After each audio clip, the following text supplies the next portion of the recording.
Hello, hello, and welcome to the Tax Answers Advisor. So happy to have you here. This is Marcelino Dodge up on show number 39 and enjoying the wild ride. Another one today is we're going to extend our appreciation to a worldwide audience, not just the US, but those in China and Korea. You're certainly welcome in other parts of Europe that listen to this podcast. It's great to have you all as a part of our audience there.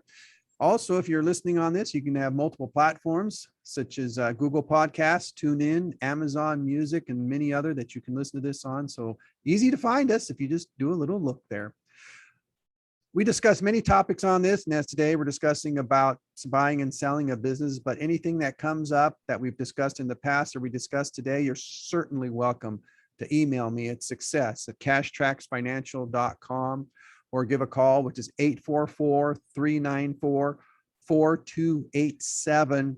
You can schedule a free mutual exploration session to see if our services are what you need to help you to be doing better financially, either in your business or even personally. We provide those services, and you can schedule your appointment directly actually at cashtracksfinancial.com. On the homepage, you just scroll a little bit, click on schedule an appointment, and we can do that through video conference. Just so you can be comfortable and we can have a nice way to serve everyone across the country and be able to help you out, especially tax-wise. And as I mentioned about it earlier, we're talking about buying and selling a business today. Now, it seems like kind of odd with all the strange things going on, but people are still buying and selling businesses. But there are some cautions you got to have, especially tax-wise, which is why we're going to talk about today the tax challenges and headaches of buying and selling a business. And to do so, I invited Genaro Cardaropoli today, a CPA with 12 years experience in public accounting in large and small firms. He's now the owner of Hortonist CPAs, offering tax and consulting services in the Fox Valley. He's from Wisconsin and has a master's in professional accountancy from the UW Whitewater. Great, it's having Genaro here with he's also worked as a lead tax specialist with the National Association of Tax Professionals, which also in our line of business is known as just NATP, which I'm also a member of myself. And that's how I met Genaro and met a lot of fine tax professionals that I'm having on this program. And it's just great to be able to share and expand not only my own knowledge, but then help you as a listener do this.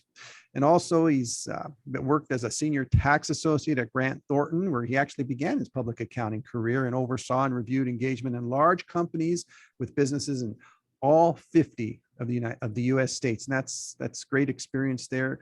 Wonderful experience in technical knowledge and tax law, and incorporates this into his own advisory services that he offers to people and individuals there. So I just want to extend a big, warm welcome to you today, Genaro. It's fabulous having you on the program. Thank you so much, Marcelino. It's a pleasure being here, and it's a pleasure being here in front of the audience, and to be able to extend the knowledge that I've learned throughout many of the listeners in right now, because there's one thing that's common with accounting and tax is that it's clear as mud. And it's always helpful to be able to, it's always enriching to be able to help explain it in simple terms for people to understand, to make informed and wise decisions in what they're doing. And in this case, buying and selling a business. Mm-hmm. Yes, which is one of the reasons why I wanted to start doing this program is to just help individual people, because I've noticed a lot of podcasts seem directed more to professionals, and at least the ones I found anyway, but I really want to help a lot of individuals because I always, and I'm sure you do the same thing, just try to get things clearly explained to help people make the best tax decisions. So as we jump into it now, how do I know as a person on the street looking to buy a business or even sell it, how do I know what the value of my business is there? That's a great question. And oftentimes that actually starts the lead of a lot of inquiries, whether you're buying or selling a business, because if you're selling, you want to know what you can obtain from that. It's all your sweat equity that's poured into the business over years, that at the final sale, you're looking to obtain or get back from. On the buying end, of course, you want to make sure you're not overpaying. And hopefully, sometimes some people try to look for a good deal on a business. But the value is ultimately based in a lot of sense on the cash flow that you're looking at from the business. So like the first thing, oftentimes I get a lot of inquiries that I hear about rules of thumbs. So the first thing I always want to talk about are the rules of thumb, because that's very practical and that's what people often first times hear. So for example, someone might look to a bar or restaurant and say, oh, I've heard that it's 40% of sales plus inventory or something like that. Or in case of an accounting practice, I heard it's 1 times gross sales, something that you probably heard several times, Marcelino, right? Yes. Yeah. And so the problem with that, with these rules of thumb or easy ways to calculate a value, is that they ignore a lot of important factors about a business. Similar to real estate, the location is a big factor. So where's the business located? That's a huge item, especially are you in a well-populated area? Are you out in an area where it's hard to market? That's a value that's difficult to measure, but it can ignore, depending on what the business is, the clientele, the value of that, the customer list, the the contracts that the business may have acquired over the years, and the goodwill. And so that's the first thing that I always like to dispel these rules of thumb, because they do ignore a lot of those factors. Now, the second thing some people look to is say, let's take the profit times 3 or 4 times, an easy way to go about it. What's the profit of the business? Have you heard of that, Marcelino? Profit times 3 or 4 times? That is one I've heard. And a lot of the items that you're mentioning there are all just, as you mentioned, rules of thumbs, things that you hear from just kind of general business people around. Well, it's X amount, or you say 3 times or 1 times the gross sales for the tax area or accounting. So a lot of these, but as you mentioned, I understand it takes a lot more than just these items. There's a lot more to it than just these and just what the sales are in those kind of areas. Definitely. Absolutely. So now that's after discussing that. Now we get into really the nuts and bolts of what if you were to appraise a business or hire a professional to do a business valuation. There's several methods, and I'll try not, and I can go. This can be an all-day course in of itself. But to take the nuts and bolts of it and to make it into a simplified version, there's 3 different methods or 3 different elements that we look at as when we appraise or value businesses as CPAs. We look at, of course, the profits, a very important piece, because you're buying a business because you want to make a profit. Now, does that mean, though, like in that other sense that we're talking about 3 or 4 times profit? So if the business has ran at a loss over years, does that mean it's worthless? The answer to that is typically still no, because you take 3, 4 times negative and you say, well, you got to pay me to take over the business. And sometimes that is the case, but you're ignoring other aspects that we look at when we appraise a business, such as the assets involved, the real estate, the property, the equipment, and what's been put into the business. And just like real estate, if you remodel your kitchen, you're not going to get that back dollar for dollar when you sell. But it is an important factor in when you're buying a business or selling it, for that matter. We all like to think that when we're on the selling side too, that what we have is worth more than what it actually might be. Very common of us. We're kind of attached to it, especially if it's a business you grew up from start. That's your baby. The second, and so there's the income, the assets, and the last part is the market approach. And what that means is we compare to other businesses that have been reported, as far as sales of similar size, compared to their gross sales, their ratios, such as ratios we can talk all day, such as your assets compared to liabilities is a big one, and say, what did that sell for? Again, I like to compare it to real estate, not that it's the pure thing to compare to, but a number might say that this is what it is based off profit.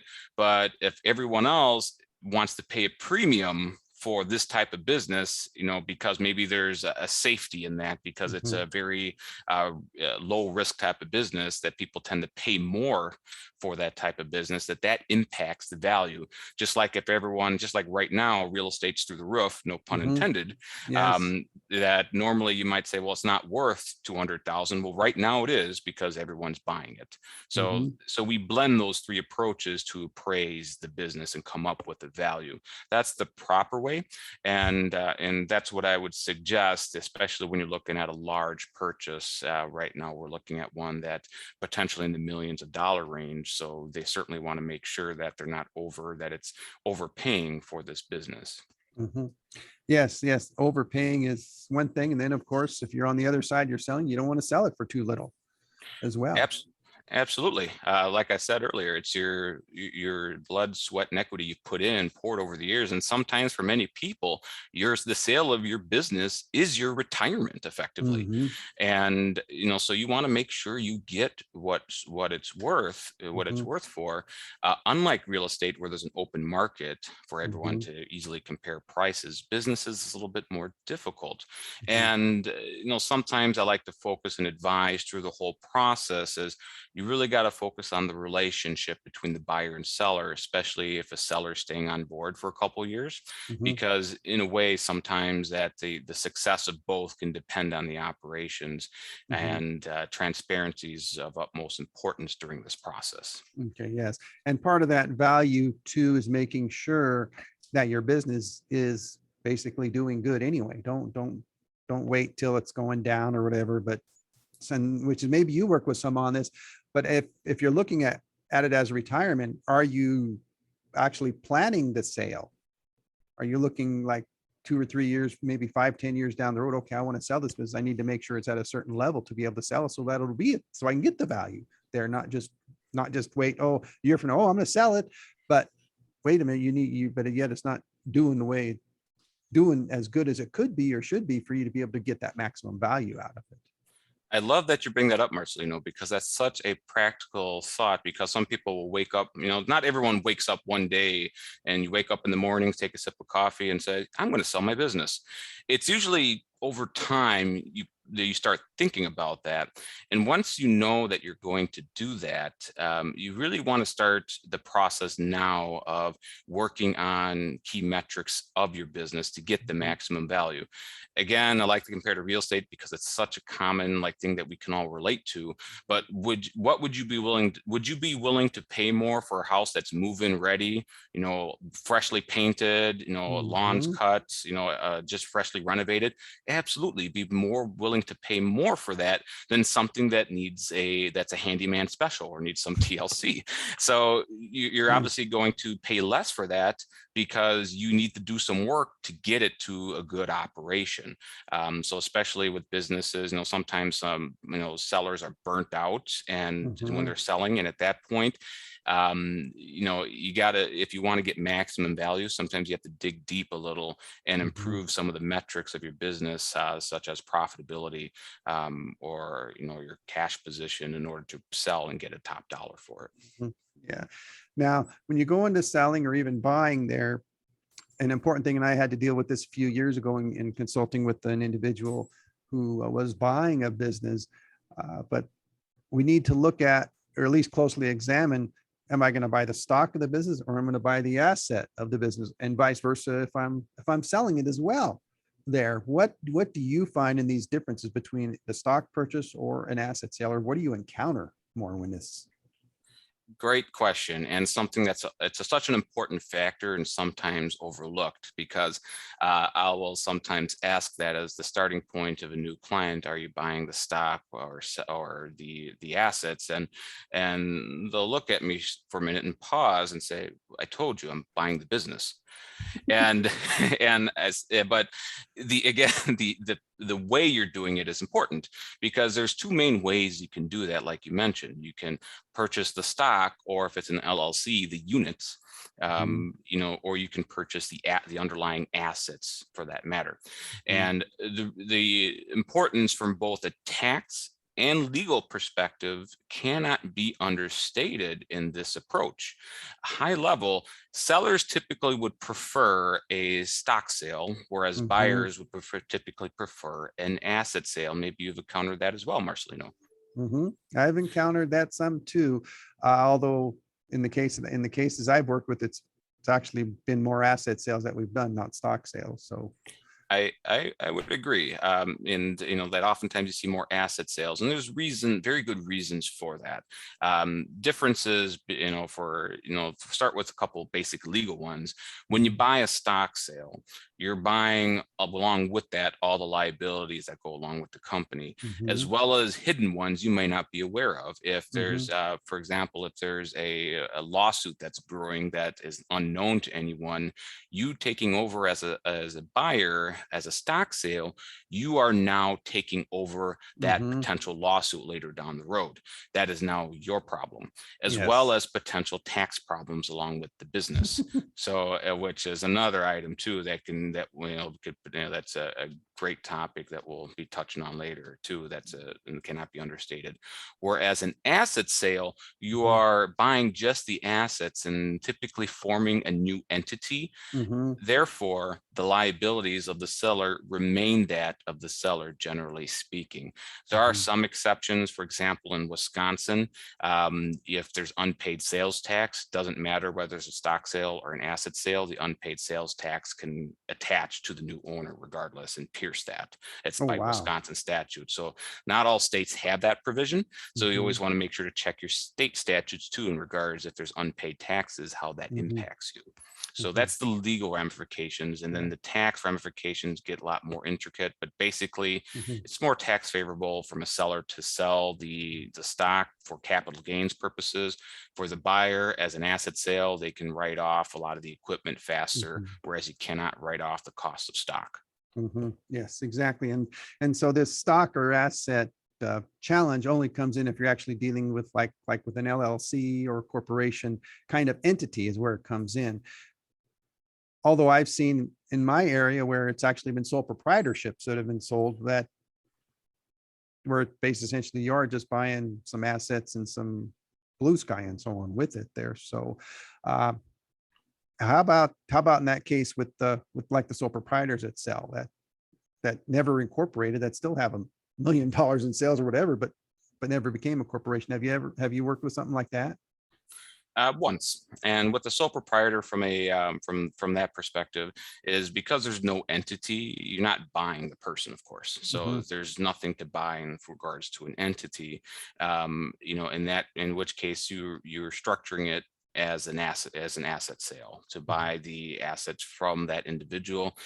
Typically assign a value to Hmm. equipment, if there's inventory, and oftentimes the remaining part that you're really paying for is like customer lists, Hmm. a client list, goodwill, which is that Hmm. intangible, that it's still worth something, even though you can't really assign a specific value to a specific asset.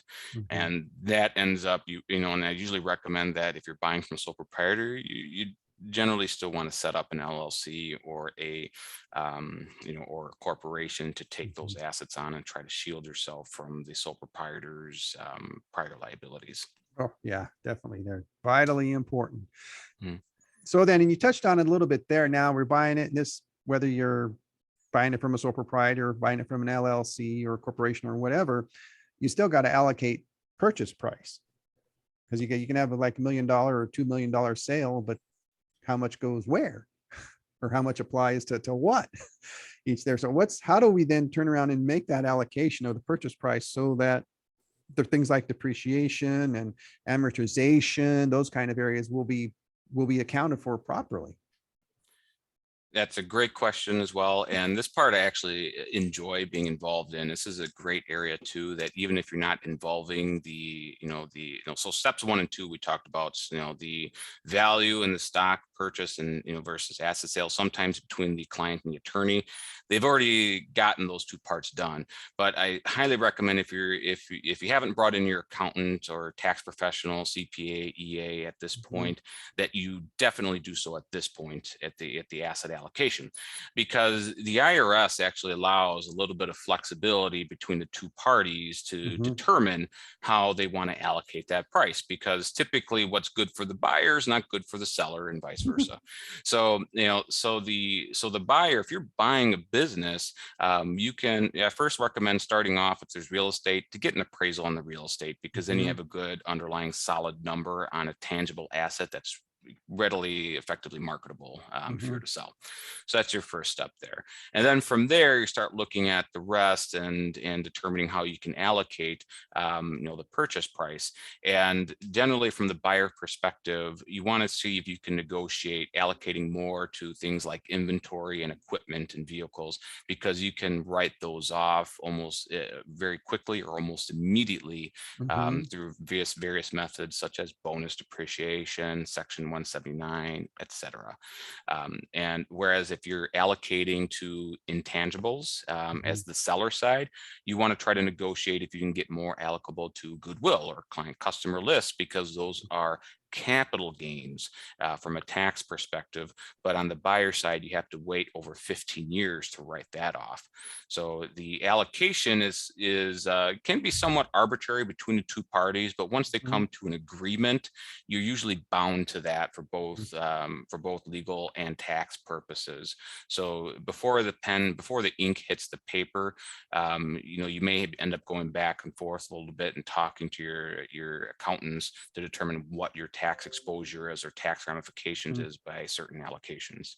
Okay. Yes. And certainly this is another area where maybe you've encountered it, but I occasionally do see it, where ones will start talking about these things, but forget to talk about their accountant or tax person about it, because they just don't, for whatever reason. They get all the other parties, but they don't talk to their tax person about it. And then they come back to me later on saying, look what I did. I'm like, kind of give them a blank stare and say, why'd you do this? And then explain the tax consequences to them afterward, because they didn't consult first. So I call those my cowboys. They shoot first and ask later. So, and I have literally seen an asset sale or a business purchase literally written on notebook paper, something like this with a bunch of scribblies on it, just handwritten, signed here on a one-page document. And the question was, is that binding? And the answer is, it can be, yes. It does. There's no specific, you don't have to have a 20-page document for this to be binding. However, if there is a disagreement, you're going to have a he said, she said problem later. But yes, if by not bringing in your professionals, it could be costing you thousands of dollars in tax later by either poor tax consequences, paying more tax upon the sale, or being unable to write off certain expenses upon the purchase of the business. So so it's kind of, I kind of classify it as I think they call it the penny wise, dollar stupid approach, where what you save a few pennies up front by not bringing in some professionals may cost you thousands later. Yes, and I'm sure you've had that experience in a number of other areas, just as I've had it. People come to you after the fact, after doing some things. So, okay, now, since we were talking about wanting to reduce tax and on selling a business there, so you're the seller, you're wanting to reduce your tax. What's going to be the best way we can do it? So on the seller perspective, this is an excellent point, because the seller, again, you've worked hard to build up your business, and now you're looking to sell. And the last thing you want is Uncle Sam coming in and taking 30 to 40% of your hard-earned money, upon the sale. So at this point, there's things that can be done, and some of them can be very simple. So one thing that I would like to ask is there real estate involved? Because if there's real estate involved in the business, you can potentially structure a part of the purchase price to be what's for the real estate portion to be considered a like-kind exchange. Meaning if you want to go from owning a business to some passive rentals that you've identified that, I want some passive income in retirement, that you can potentially roll that portion over tax-free. Another option that you can do is something called a seller financing, which can be helpful tax perspective, but on the same token, on the other side of the coin, you are now the bank for the buyer. So I usually recommend a significant down payment so there's good skin in the game. But with the seller financing approach, for a lot of the gain, you can spread it out over how you're making payments, because our tax system is a graduated tax rate system. So if you're taking all the gain in 1 year, it's going to push you through the tax brackets to be in a higher bracket than you've probably ever seen before. So, and that's where you truly feel a lot of the pain. But by spreading it out over years, you can reduce the tax overall that you pay.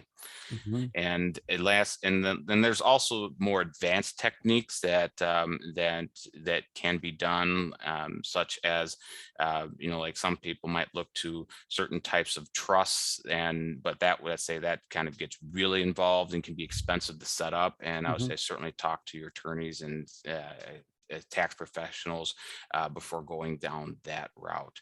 But those are kind of two common ways to reduce the tax upon the sale. Another option too is, sometimes, because you might be dealing with a lot of capital gains, some people might have a non-qualified stock portfolio, meaning it's an after-tax account that what we call is tax loss harvesting, where if you have a bunch of loser stocks, normally you're limited to $3,000 a year for when you take a loss on stocks. But when you have capital gains, doesn't have to be from the sale of stock. It can be from the sale of business, sale of real estate, that you can trigger those losses out of your portfolio to offset the gains from the sale of the business, to the extent it's allocable to capital gains. Keep in mind that from the seller's perspective, that if you're selling assets, anything allocable to equipment and inventory, you're typically going to have to pay tax in the year of sale, regardless if you see the money, because that's just how the tax world works. The IRS requires that to be paid up front. So if you are dealing with a substantial amount of what they call ordinary income items, you want to get a sizable down payment to cover the tax bill on that. Okay. So basically what we're talking is that you mentioned about in the tax world, it's known as an installment agreement, installment contract that we go ahead and file. So the taxpayer that's selling would have the installment agreement set up and get the payments and do the reporting, which is why we're here to make sure that gets done correctly. He has some assets in the business that don't fall under the installment contract, and he didn't even get the money. I mean, he can have like $1 million sale, $200,000 of that are other assets that he didn't actually get the money for, but he would still have to pay tax on that 200,000, even though he didn't get the money. Is that what we're kind of saying here? That very well can happen, yes. So like I had a situation where there was in this case it was smaller dollar amounts, but $50,000 was allocable to equipment, of a, so that way the buyer can write it off. In this case, the buyer was, I should say the seller was fully aware of the ramifications, and we structured it well to reduce tax, and they had some loss carry forwards to offset it with careful tax planning. But for the unwary, that $50,000, that equipment you wrote off, because tax law allows you to write off equipment almost immediately.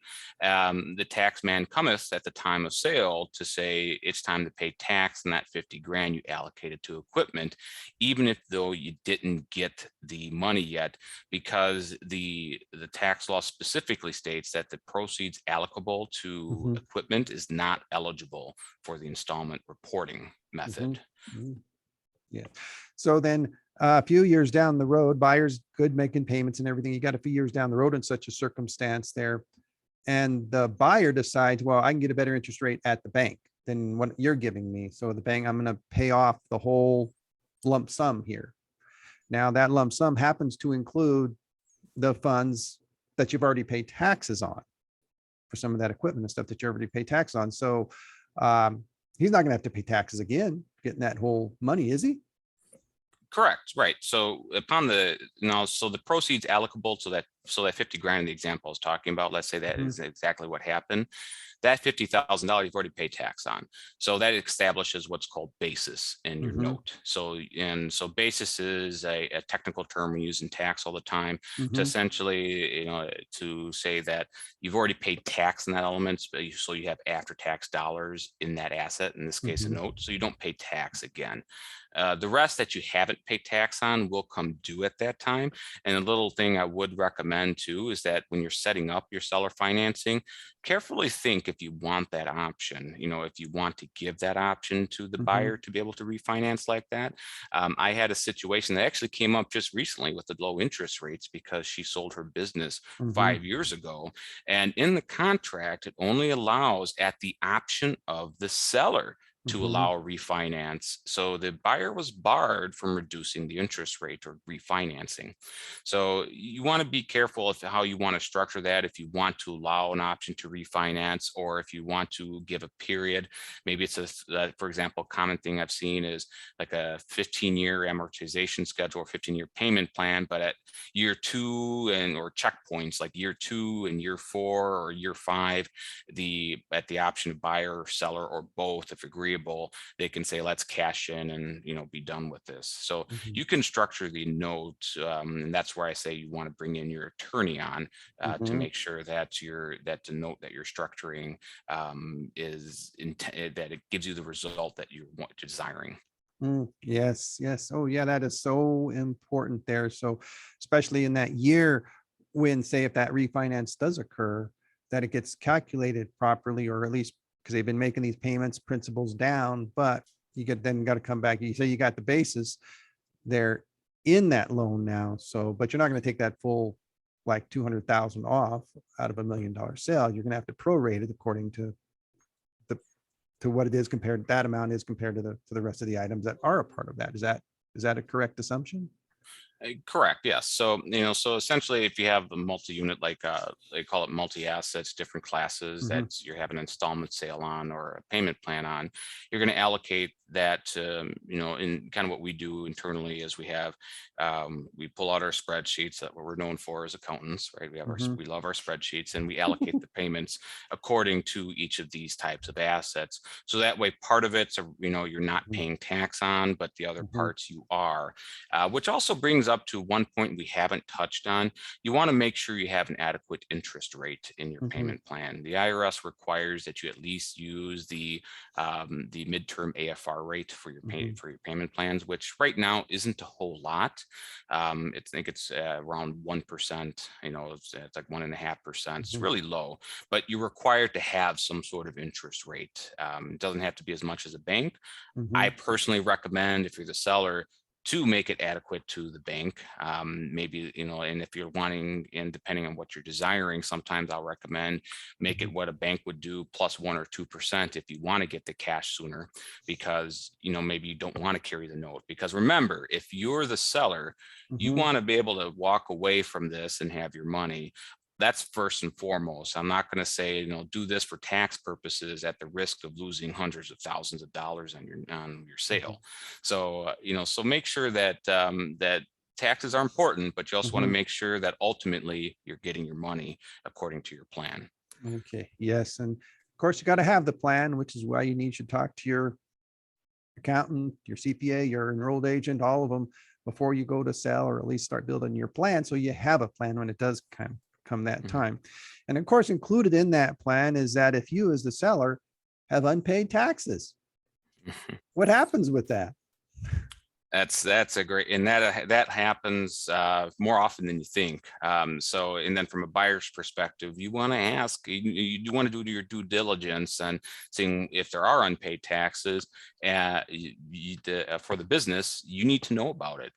This is something that should be transparent. So it's a red flag if people are withholding information. People should be, the buyer and seller need to be transparent in the financial situation, including taxes. So As the seller, there's unpaid taxes, it depends on the type of tax, because there's, as we know, in the USA, there's a whole slew of different taxes. We got income tax, payroll tax, sales tax, and county tax, property tax, and then death tax, even in some situations. Rare nowadays because the exemption's so high for death tax, but nonetheless, the first step is what kind of tax it is, because if there's unpaid taxes, I first like to look to first the ones that have most what you call nexus, or the most immediate taxes to the business, such as payroll taxes and sales tax and unemployment tax. And I tend to find this that that the states are usually very aggressive in pursuing sales tax and unemployment tax. And you probably experienced the same in Marcelino. So like in Wisconsin, I Yes. always joke that the IRS chases you for 10 years. Wisconsin state, the Wisconsin Department of Revenue will chase you for your life until you're dead. And then unemployment will exhume your body and take what's left. So Yeah, do you experience the same that in Colorado? That's pretty much the same in Colorado. State Tax Department will, or Colorado Department of Revenue will do. They're pretty aggressive on sales taxes. So upon the sale, what'll happen is that if you have unpaid taxes, typically at that point, if it's been going on for a while, you're going to have a warrant or lien against your property. So the tax man is going to take that money first. Now, if that somehow slips through the cracks, you can have issues where they can chase you after as well. Or if you're the buyer, sometimes maybe you're taking that on as part of the purchase price and paying that off. So that's part of the proceeds. So let's say if you're a seller, and I've had a situation where the sale, where the sale of the business, it was so encumbered between debt and taxes that essentially what happened is the buyer came along and said, I'm going to buy your business for $1. And that was the sale price, because I'm going to take over your debt, your line of credit at the bank. I'm going to pay off your taxes. And literally gave them a $1 bill at closing. Said, here you are. My client has that in the, he told me he has that in his toolbox to remember. But essentially what happens, that's part of the sales price, because they're taking over that debt. So if somehow you try to work around, like a lot of people say, well, how can I work around the tax man gets nothing?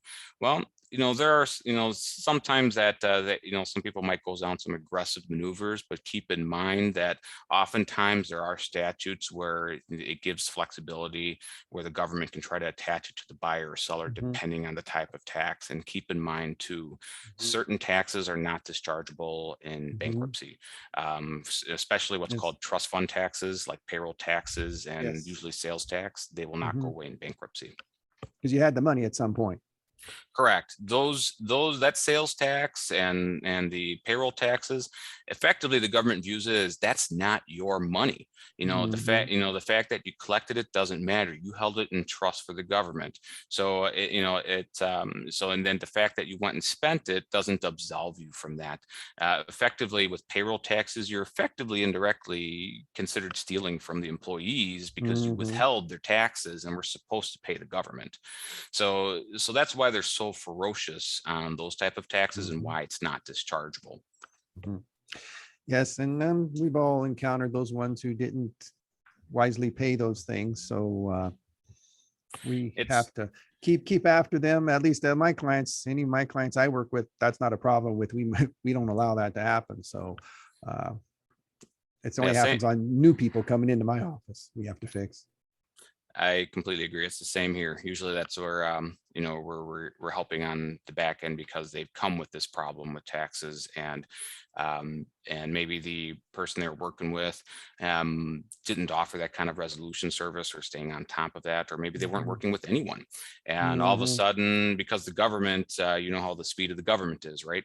How fast they are to respond, months can go by before something actually happens. And at that point, you've already racked up quite a bit of debt. Yes. So let's move on to, we talked about it a little bit there with installment agreements as a way to finance their or buyer or seller financing. So what do we have in financing options if you are looking to purchase the business? All right, so financing options range, obviously there's good old fashioned cash where you can just buy it for cash, but oftentimes many of us don't have, $1 million walking around or $100,000 in cash walking around in our pocket. So, so oftentimes when buying a business, we're oftentimes borrowing that money or financing it in some shape or form. So the first step is if we're looking at seller financing, we already talked about that, and then which is the seller is essentially the bank at that point. Oftentimes the buyer puts down a down payment to the seller, and there's a contract between the two where there's interest and payment schedule. So other options would be the next one up that most think about is a bank. You go to a bank to get a loan. And depending on the type of business, some businesses are harder to finance than others. So for example, bar and restaurants, typically banks shy away from because because a lot of bar restaurants fail within 3 years, after opening. I don't know if you've noticed that too, Marcelino. Well, most of the ones I've worked with have stuck around for at least 3 years. So at least the ones I've worked with, I haven't seen that happen too much, but I definitely agree that that does happen. Wait a minute, there is one to come to think about. Yeah, it can happen. It does happen. You're right. Yep. I just had an idea. I just had the thought come to my mind of ones I've seen in just in my area, but come and go within the 3 years. Yeah. I have one that right here and where I live in Appleton, there's a location in downtown that's probably swapped out restaurant, like 3 or 4 restaurants in 5 years because they've failed so many times in that location. Something about bad luck there. But in any case, because of various reasons, oftentimes banks will shy away from that, or you have to find the right bank. So the first step I would say is that depending, especially if you're buying a small business or you want to cater the financing or the bank you're choosing to the size of the business you're buying. So if you're dealing with a small business you're taking over, you probably want to be looking with a local or small bank or mid-sized bank. Oftentimes larger banks, we all think that's all regulated, that they're all the same. That's not so much the case. It's still alive today where you still need a good business plan and how you're going to make the business profitable, because you got to sell it to the bank as to why they should give you the loan.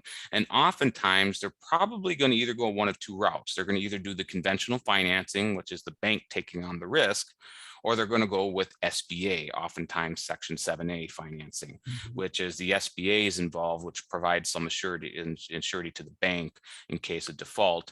But the SBA oftentimes is, has a lot of red tape that you have to go through in order to get those loans. So that's the next financing. And oftentimes it then depends if there's real estate involved. If there's real estate involved, you can potentially get a longer term on the note, such as 20 years. If there's no real estate involved, sometimes it can be harder to get a bank financing because it's hard, the bank doesn't want to repossess, in the case of a bar, a bunch of bar equipment and stools. Real estate's more sellable. So in cases without real estate involved, sometimes you're going to be limited to 5 to 10 years of financing terms. So again, you will need a sizable down payment. And then you can also want something too here that you can consider, that essentially I'm working on one right now where it is a kind of a hybrid where it's seller financing for the first few years, and over half the business is purchased, in seller financing and with a bank note. And then in about 3 years, it'll convert to a full SBA note, because the rules are a little bit more lax. Once you've been an owner in the business for a couple of years and you've shown good results, the SBA loosens up a little guidelines as far as what you can borrow. So sometimes a hybrid, if the buyer and seller can work together, a hybrid can help that transition as well. And then lastly too is something that I've seen, and I'm going to pose you can also borrow from family. That's also an option too, which I've seen. You can get a capital structure where if you have like 5 different people who want to invest and be silent partners, you can have that too.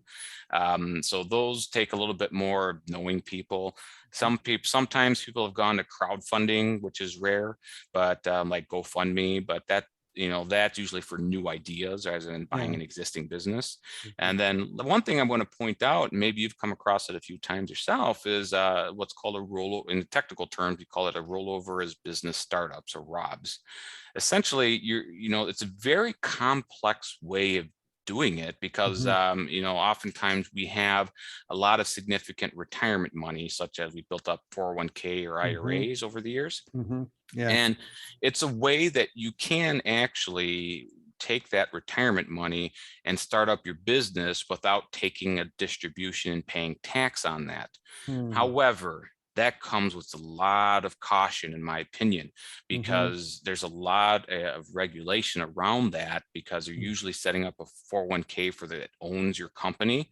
And at that point, if you run afoul of the rules, the IRS can essentially liquidate your company and have you pay about, upwards towards half the value as a penalty for failure to comply with certain rules.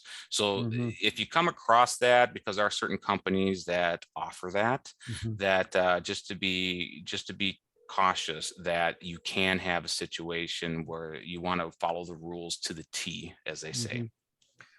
Well, I usually don't recommend using your retirement funds to start a business or invest into a business, because that's pretty high risk for a person with their retirement funds to do. And I personally don't recommend it. I tried to actually talk a client out of it a few years ago, and sadly, they actually ended up losing about all their retirement because of what happened with that business, because that business just didn't work out. And but they had a tax bill. I don't know whatever happened with the whole thing, because I just dealt with a part of it, but it's still a caution, at least from my standpoint. If you're considering using retirement funds to buy a business, consider other options, or maybe just don't buy the business. I agree. If you're at risk of losing half your retirement to buy the business, maybe it's something you want to take a pass on. You want to really think hard on, because you're putting your whole nest egg and what you've saved for when you do retire all into one basket. It's probably one of the riskiest moves you can do, and maybe you'd agree with that. Well, that's I would call that the highest risk investment a person could make, because even in the investment industry, it's what they call small cap stocks are a higher risk than your large cap stocks, but this is even more risky than that small cap stock is. So definitely, at least from my standpoint, don't do it. It just wouldn't be a wise move. Now, one other area that I hadn't thought about, but I'm glad you mentioned it in our discussions, about asking for the seller's tax returns, or in this case, you say, or maybe even the buyer there. Is that something that we could, as a buyer or seller, be looking into? That's a great question. And yeah, oftentimes I do. We'll recommend that as part of our due diligence program, as far as making sure, because here's the thing. Let's say you're buying a business and you're asking for the financials. The true test to know, like, are those legitimate, was that the same numbers reported to the government?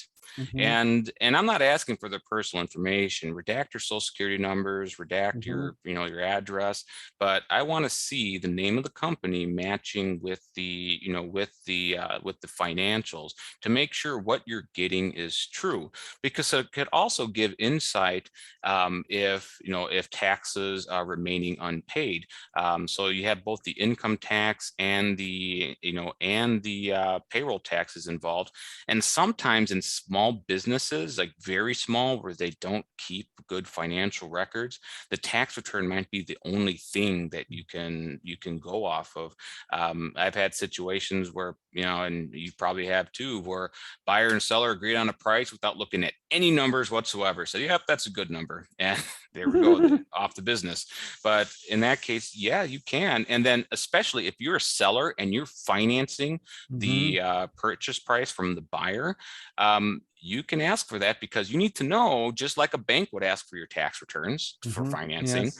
You want to know, can they end up paying you? What's their income sources? And it won't give you the full picture, but it will give you what was reported to the government.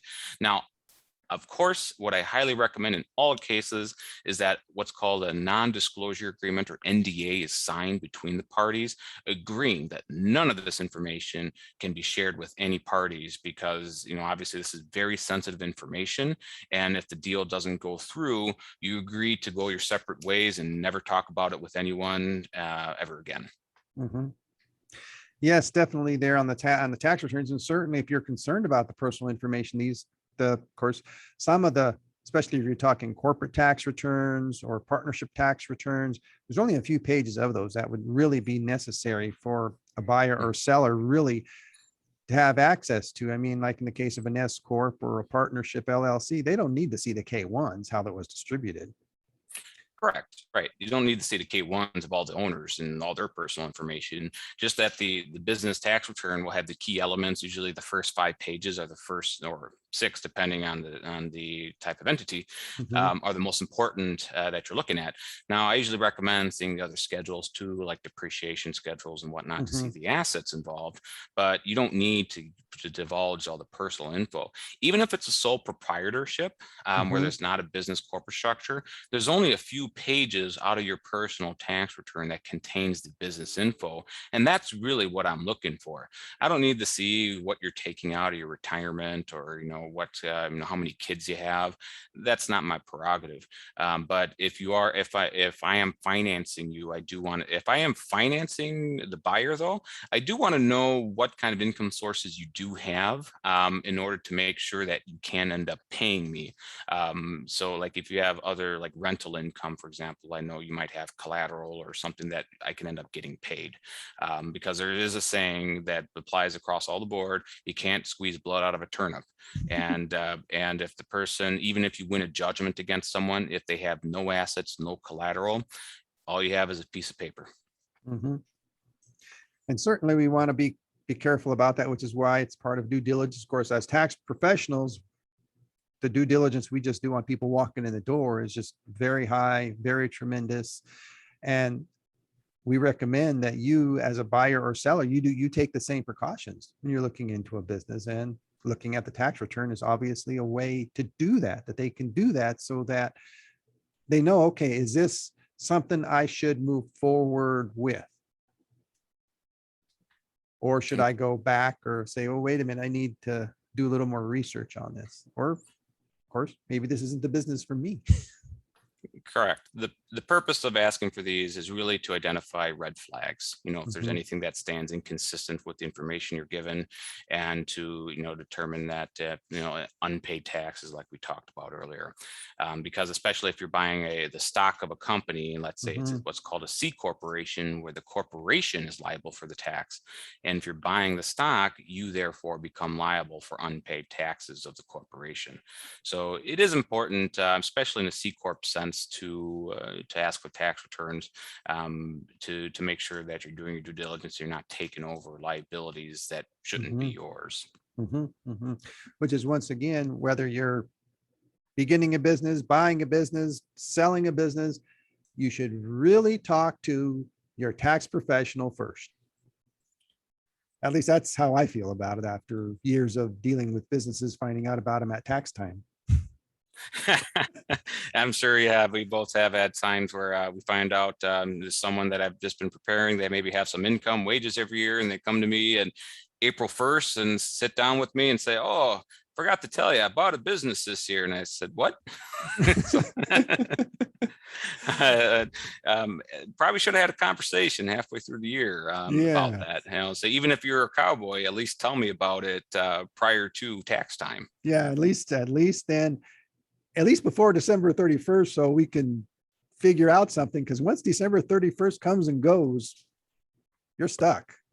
All we can do is work with the numbers that are there. We can't change them or anything. So correct. The chips fell where they fell after December, once December 31st rolls around. And especially if this is your new venture into a business, there's a slew of taxes and self-employment tax that you may face, that it's so important to talk to your tax professional, your CPA, accountant, EA, to make sure that you're not getting walloped with the tax bill, at April 15th. Yeah, it's definitely there.